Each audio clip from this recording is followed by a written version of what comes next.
These are my predictions for the 2022-2023 Premier League season. Before we get into the video, please subscribe. Do it. 20. Have you ever tried to yo-yo but been really bad at it, so then you can only get the yo-yo to come up off the floor once? Yeah, that's Bournemouth. They've got two strikers, Kiefer Moore and Dominic Solanke, neither as good as Mitrovic. If he was relegated last time, then the Cherries don't have much of a hope. 19. If you take an already below average side and give them a bad run of form, just like what happened at the end of last season, then Ralph Hasenhüttl's side are probably going to face the drop to the Championship. You can't rely on your keeper for everything, especially if you're known for an annual thumping of 9-0. 18th. Thomas Frank's side have already been worked out in terms of where they are in the Premier League, and most other sides now know how to deal with them. To respond to this, they're losing their creative genius in Christian Eriksen more than likely. This is a symptom of second season syndrome. 17th. Combining Harry Wilson and Mitrovic means assists and goals. Fulham are safe. For now. 16. Jesse Marsch the plumber has to come out and fix a leak. A leak of goals. That's fine though, because he's got his special tool of money.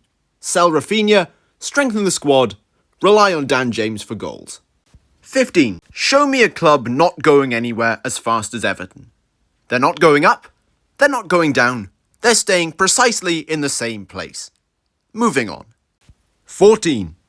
Another side in the same position as last year, but they're slightly higher than Everton because Coutinho can provide that extra bit of quality that Everton don't have.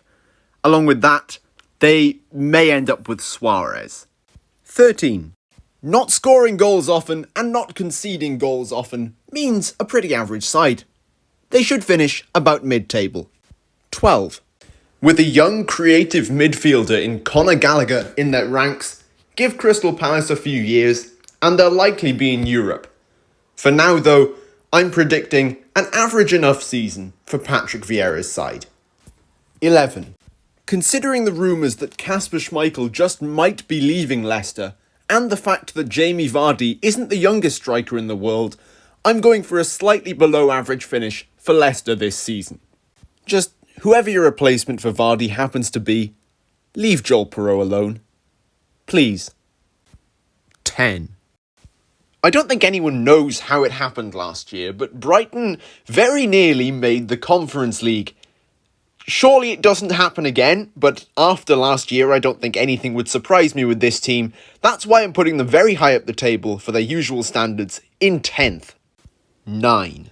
When you remember that Newcastle United should really have been relegated from the start of last season, you have to think, how is Eddie Howe now, in my predictions, finishing outside of Europe, but only barely? Then you look at the second half of the season last year and realise that they were literally third. Yeah, this team are definitely able to compete with the big ones. Is there really going to be any change at Manchester United? Ralf Rangnick has shown that he is in fact a good manager with fantastic wins for Austria. However, now that they've got in Ten Hag, expectations are rising. I just don't think they're going to be met. Squad morale is at an all-time low and I don't think they'll overperform in any way this season. But we'll just have to... 7. When you have a manager who's able to reach the Championship playoffs 3 times in a row, they're good.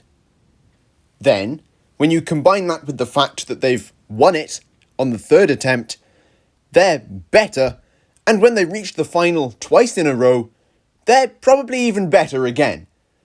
Add on Brennan Johnson, who is realistically going to be the next Gareth Bale, and then a keeper who is seriously making me scream every time I see him that he's actually Manuel Neuer in disguise, and this club aren't getting relegated. In fact, they're probably finishing closer to Europe, and I'm not going to be anyway surprised if they finish in the Conference League spots. 6. It's becoming standard now that there is a European spot with West Ham and particularly David Moyes' name on it. If they can reinvest some of the money from the likely transfer of Jared Bowen into, say, a new striker, they could very well be pushing for Europa League again next season. 5. If you take a faltering side and get rid of their defence, it's pretty likely that an inexperienced defensive unit won't be able to sustain the heights that Chelsea have reached in the last couple of years. Securing Champions League again would be impressive, even for Thomas Tuchel. 4. Take a really young side.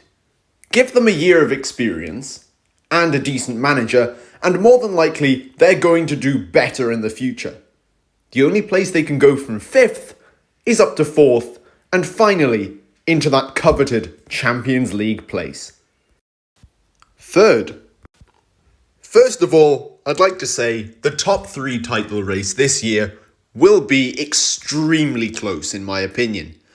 That's why I see Liverpool just about falling to 3rd. The reason for this? They've lost Mane, and that gets rid of their experienced trident of attack. We'll just have to see what Darwin Núñez can do. The team that just misses out are going to be Bottleham Hotspur. Instead, this time they're not actually bottling anything, because 2nd place would be a fantastic finish for Antonio Conte's side and probably lessen the blow of their rivals Arsenal achieving Champions League for the first time in ages. As a consistent side, they deserve this promotion to 2nd. The Premier League champions are going to be Manchester City. If you give a side who can win easily without a striker, then they're probably going to win by even more.